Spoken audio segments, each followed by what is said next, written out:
au 45 degrés, ou que 45 degrés, soit au qui tape 43, jusqu'à 10 degrés, pour rejoindre 0 degré.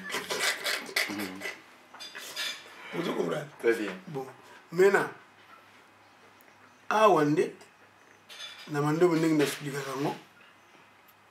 À Wande zali 90 degrés. Na 90 degrés oyo, c'est-à-dire ou atteindre niveau moko oyo bato bako tia yo confiance. Que non, hein? Yé, hein? Aza mutu tia confiance. C'est-à-dire beaucoup qui même ko pesa yé ba, hein? Ako comme ministre na mboka. Hein? Parce que il a d'abord géré telle université, hein? Bato ba qui malamu, il était directeur d'une société, il avait géré, hein? Malamu. Maintenant, il peut être soit premier ministre, soit ministre, hein? Donc au côté de haut niveau, il y a beaucoup. Vous voyez? Mais ceux qui peuvent atteindre 90 degrés de niveau, ou le niveau, il y a comme une maîtrise. Au les canaux du sous na 135 ou 90 degrés, 135 degrés. Na 135 degrés, c'est-à-dire niveau où il y a où il y a qui maîtrise. Mais ceux qui peuvent aussi l'erreur, au coup ils mata sous le cas, au coup ils peuvent quitter, c'est-à-dire au coup ils ça la l'erreur, malgré qu'ils maîtrisent mais puisque comme il y a un bon mingi, tu peux avoir plusieurs femmes et vous déstabiliser. Vous comprenez? Au lieu de faire la moitié de vous allez gagner, yo monique comme si le recteur comme gérer, hein, bon comme ministre, tout ça, tu peux avoir plusieurs femmes. Vous avez que zonga soit awa, hein, vous avez soit awa, tu soit tu koko, hein, kumata na 180 degrés. Vous avez soit koko sama. Moutako yela non mais yon dengo ministre boye il faut la médaille moko boye pour te oza la maintenir na poste wana ba changer yote ou bien ba changer kaka ba départ ba poste ministériel alors contre la science occulte et ko peut déstabiliser comment qui na position ozaï atana médaille voilà comment c'est qu'on a voilà parce que le ministre Moussou au combe président de la République, mais au lieu de il a dit. Mais aux autres, ça n'a que tant aux ali, au coup qu'il n'a eu plus qu'aux ongles en cima. Deux ans, la bataille avec Kadhafi, comment il a niveau haut? Vous voyez? 135 degrés. 135 degrés. Mais à Bosanike, na 135 degrés oyo okukipe kolobaki non nga pena sali mingi je préfère na zalanga conseiller ou bien nani tika pe mususu azwa mais yo lobi ke non ngai na kotika la c'est ba to balingi ba na côté la yo tout ça mais na ba déstabiliser tout un système yo créé qui pour na le système on a progressé et zongi pour na barrière na yo or so yo déplacé au golo bana batu que non nga na permis pour na sali mingi mais mutu nga na proposer bino yo ko remplacer pour garder le système. Vous voyez donc les ali système il y a raisonnement où il y a biso ça c'est les hommes et là vous avez les femmes parce que les femmes peuvent aussi briguer les mêmes postes. Donc voilà na mandombe comment nous expliquons ça mais dans le système il y a la domination. Nenga osu salawana na 5e niveau 5e terre c'est comme nenga lelo États-Unis azo sala hein azo mona ke yena yekaka mais azo yebate ke il y a eu aussi des grandes puissances dans le passé mais qui ont été déstabilisées hein nenga un jour be bango peut et que ça va écrouler parce que déjà Chine déjà il y a déjà donc voilà biso na écrit man et ça va enseignement na biso na mando meto pesa kango selon philosophie na biso quoi à partir il y a ba élément ya mando et là où c'est important exact dans chaque système pour biso bana na biso puis génération oyo ya futur ya Congo, il faut bayeba ndenge système eza fonctionner, mais s'identifier na système te, bayeba ke toza plus que système. Parce que ceux qui moto akoti ba classe awa si ba université, connaissance oyo oza nango eza ba livre oyo ba otangi. Et puis ba livre wana ezali déjà bien programmé oyo makambo yo oyo il fallait yo yeba. Cela veut dire makambo oyo yo yebi yango te. Bon, yo bato ba yebi yango aoluka azo comment s'identifier na système. Soka moni mamba bazo linga kitisa yango. C'est ça. Oui. Mais c'est ça qu'il faut faire. C'est ça exactement le problème. Alors, il faut bato ba comprendre que bien parlé ça. C'est très très important. Parce que yangwa likamba liboso to kasi na société na biso so etuni to développer Congo na Afrique. Que ba système oyo eza système à contrôle parce que bato baza na sommet à pyramide baza na contrôle.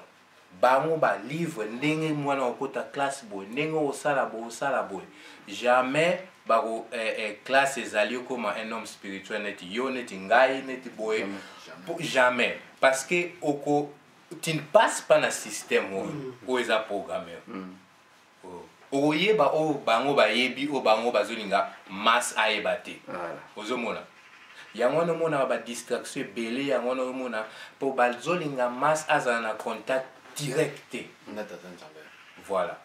Ozomona parce que ba yebi que être en direct avec pour ça comme un contact direct bango bazali sur na contrôle de sur comme la connaissance wana. Mon expression est passionnant, na expliqué pays, na expliqué un peu dans la radio ngabi, photo to yebaki, ngana za la conception sous intelligence ngai. Ngai intelligence c'est ça classe té. La classe na je expliqué bon on avait dit mutu moko boye, ayebi makambo ngana yebité. Ateli liboso ngai, ngai na ke ko s'inscrire pa la bango kuna. Na bali ko keni mikolo so wana. Ya ba do expliqué makambo ya yebi ngana yebaki té. Après un certain temps, bah Italia on a banné, na reposer la question na makambo na yibiseki a poser la question na dui, bah j'ai papier mon un diplôme, bah puis docteur. Mais ce n'est pas une intelligence, c'est l'acquisition du savoir. Oh il y a épicé ngai. Pourquoi sur les intelligents, fana lugo, moi na ngi baby fana lugo mutu, aya osala mwenda. Na je pour plomberie, mais na docteur, bah plus aux classes des intellectuels. Mais au moins il y a beaucoup pas mal de gens font le comme mutuel au tir inférieur. Justement ça combien de bateaux à l'université, combien de pourquoi Bombo que dans un problème de transformer comme la société. Voilà. Soyez vos intelligents. C'est voilà. Exactement. Moni a on a comment dit na deuxième point oyo na misala comment dit kumpa bantweni. Bantweni donc ba jeune quoi. Qui va na mu bantweni et qui va na muzingu lukwiza. Donc c'est donner à la jeunesse, c'est se donner à l'avenir. Bantweni ba fuiti to masiku du soir. Donc nengo zolo bana. Na biso zo la ngama na biso zo comprendre comme yé singu quoi. Kadi ivuvu kiansi. Moi je expliquer na lingala donc bantweni ba fuiti to masiku donc les jeunes doivent être bien encadrés. Et puis bien orientés. Singu quoi. Kadi ivuvu kiansi parce que c'est l'espoir d'un pays. Ikuma donc c'est pourquoi kuvatali amandombe tukubikidi mambo mafuana makonzo salu mudiodio balongi bampila mumpila si ba beaucoup du swanga mukuiza longa mudiambo de nsobolo. Donc dans le village de Mandombe nous allons faire en sorte que nous puissions enseigner des choses qui doivent aider la jeunesse qui doit mener la jeunesse au changement. Pourquoi? Parce que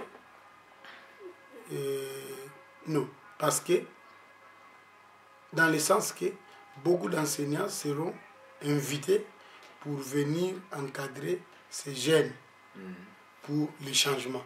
C'est-à-dire, par exemple, l'enseignement au Yozo Lubawa,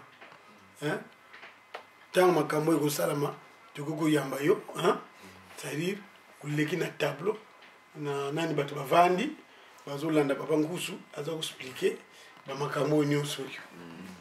Ozo expliquer ba gène, pourquoi nous devons changer, pourquoi ba mindele bazo zobiso, donc ba enseignement wana nyonso tout ça fait partie. Il y a babiloko yo go changer mentalité ya ba gène. Kinwa nina mudia mudia kimuntu kinwa nina mudia mudia tomosono aluzingo.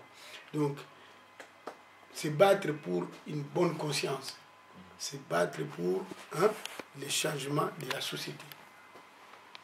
Parce que pour que la société change, il faut d'abord changer la mentalité des gens. Il faut qu'il y ait une prise de conscience. Donc c'est ça. Fata dia mandombe, fulu, kia kimbwa nunu, kia bankwa, nyindu, mudia mudia, zonzila, yelongo kila, mambu, tadidi, kimuntu ketu, yeboyi, tufoti, temokina. Donc, dans le village de Mandom, c'est un lieu de rencontre de plusieurs personnes pour apprendre les choses qui doivent transformer notre mentalité, notre conscience. Et comment nous devons vivre pour le développement, pour notre développement. Zingambote mukimuntu, mukimvuka. Donc, vivre dans une communauté. Malongi mantete, ndongokolo aluzingu, lokimvuka. C'est-à-dire, il faut apprendre aux gens comment vivre en société, dans une communauté. Konzo mundu ukuiza kuvata kafeti longwa nkia luzingu lwa kimvuka yinkia nsasa kimvuka. Donc chaque personne qui doit venir dans nos villages, on doit lui apprendre pourquoi nous devons vivre en communauté, pourquoi nous devons travailler en communauté et pourquoi la communauté. Parce que nos ancêtres disaient que l'embo mosika usukulanga ziziko, il faut plusieurs doigts. Donc l'union fait la force, comme disent les Belges. Tout ça là qui nous a dit. Bah, on l'embo mosika ou l'endi sukula ziziko. Kuvate le mandombe, bisalu, kintu a dit kaka, bisala mananga, bonzo, budiati langa, masono mandombe. Donc, travaillons dans dans l'esprit de l'union, parce que un seul doigt ne peut pas laver la figure. Alors au village de Mandombe, nous devons aussi travailler de cette façon-là en communauté, comme fonctionne aussi notre écriture.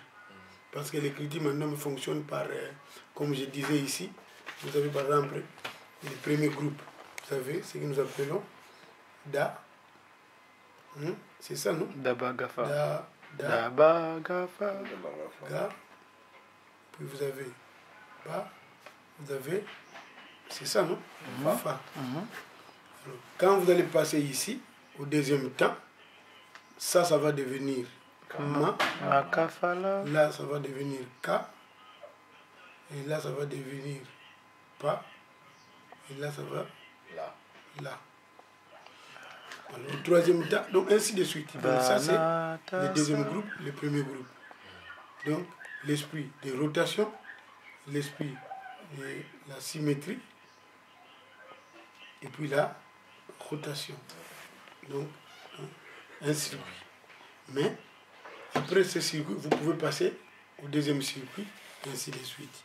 Donc nous devons aussi appliquer le même système dans tout ce que nous allons entreprendre dans cette vie des sociétés. Alors, Kadilou Kieto, donc notre manière d'être, qui salue, qui doit dire, nous dit donc le travail, l'union et puis la vérité. Sincérité, c'est tout ça. Parce que si Ma ne devient pas, c'est parce qu'il y a la transparence par l'esprit du miroir. Et là, l'esprit d'amour, pas devient là, l'esprit de transparence, et puis de relation, hein, d'amour. Donc il y a cet esprit-là, nous devons appliquer ça dans notre manière de vivre. Voilà, je termine comme ça. Voilà. Merci. Bon. Je dois vous libérer. Oui. Question est-ce que vous avez combien de temps? Par exemple, on a... Non, c'est à vous de me dire. Moi, je sais programmer ma conférence même en 15 minutes, même en 20 minutes. Parce qu'il y a ma conférence sur la salle en 5 minutes. On vous dit seulement que vous allez seulement parler 5 minutes. Je sais ce que je vais dire en 5 minutes. Si vous me dites que vous aurez 10 minutes, je sais programmer qu'est-ce que je peux dire en 10 minutes. Si en 15 minutes, donc voilà. Donc vous allez me dire quel temps vous allez me donner. Moi, je vais programmer ça de façon que je sois vraiment... que mon programme soit adapté à cette parcelle de temps, quoi. Dans la conférence, il y a bon, peut-être histoire, pensa, tendenge, écriture, révélé, wana. Non, wana to yibaka. Maman, ma conférence, mususu, tu bana même na révélation de, ou bandika na démonstration, mais bango moko. Bakotuna après au côté na explication à révélation bon hier c'est bon pour réseau de temps na quoi peut côté en profondeur peut-être dans le couloir on pourra en parler. Comme on a pensé à Mando mais on a pensé donc là moi la gardienne alors c'est un peu difficile parce qu'on a Mendelo beaucoup expliqué quand même Babylore de base n'était pas hein bandina n'était pas comme de Nassin. Exactement Pelekete banini un peu grammaire n'est fonctionne comme on et puis la démonstration n'était science technique, scientifique, architecture, voilà. Ah, donc, élément de développement. Non, il y a tout un ah oui. Ok. Que vous avez 30 minutes seulement. Okay. Combien de temps peut-être vous pouvez me donner? Là, voilà un programme, c'est aussi un programme Niaso. Pour nous rejoindre le numéro de téléphone. Bon, vous avez téléphone. Donc, you're going to I'll give you my card inside or inside. It's France. It's France. Yeah, but it's move away. It's in Germany. Okay. Yep. Oh. Okay. Okay. So, let's go. Bon, on a peine à rendez-vous. C'est ça. Il faut... Même moi, je dois aller au cyber. Vraiment, merci Mingi. Beaucoup qui viennent à nous. Nous combattons dans le pays de Santo, Papa Simon Kimbango, Papa Simon Kimbango, Papa Simon Kimbango, Papa Simon Kimbango, Papa Simon Kimbango. Et les autres gens se mettent en non, oui, non, c'est pour ça qu'il n'y a pas besoin de temps, tu as des commandes de nous comme ça. Biso, tous avançons, nous sommes des lipotions à Biso. Puis nous dépensons à Biso, pour bien avoir dans nous, pour que vous soyez à Biso, pour que vous cadrez Biso, pour que vous l'accès Biso. Nous sommes là. Pour des bisous pour moi, pour voir comment on a besoin. Papa, vous pouvez écrire. Écrire, il y a une base de développement. Alléluia. Il y a une vocalement. Il y a une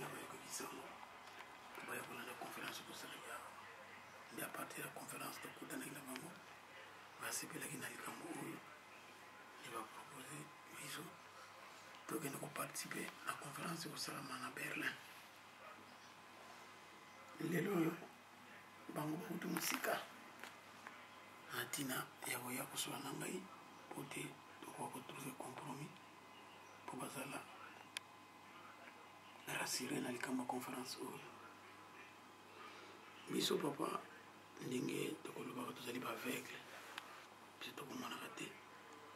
Binini bakumona kama imaza kuleka liboso peso kuleka na sima eloko tosengi papa nyonso ya mabe oyo moyina kokobongisa po te ekokobebisa programe oyo bino bokoka kolongola yango tika te bolongo na bino ekokosala po te mai nyonso makokoleka malamu bato bakokosepela bamona te ya solo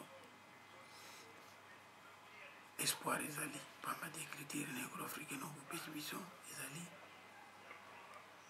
regain d'espoir mpona biso bato moindo yango na papa na biso tosengi tika te okokobatela biso po te mokolo wana biso ozala banzoto kolongona tozala kuna ebele eyolata bana na yo ya bisika bazali obayoki kobengama ya likambo oyo po te ekoka kozala une bonne réussite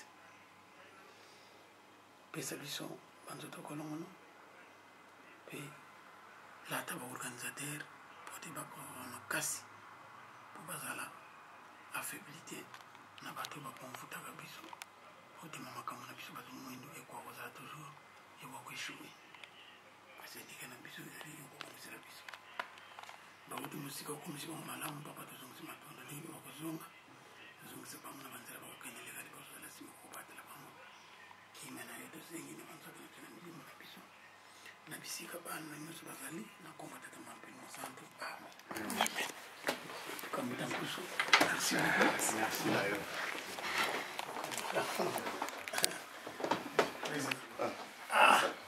vraiment vous êtes des grands combattants. C'est makambo soki ye makambo yo statique.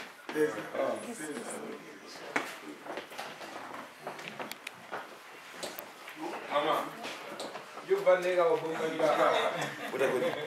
c'est la force tranquille. C'est ça qui a C'est la force tranquille. Voilà.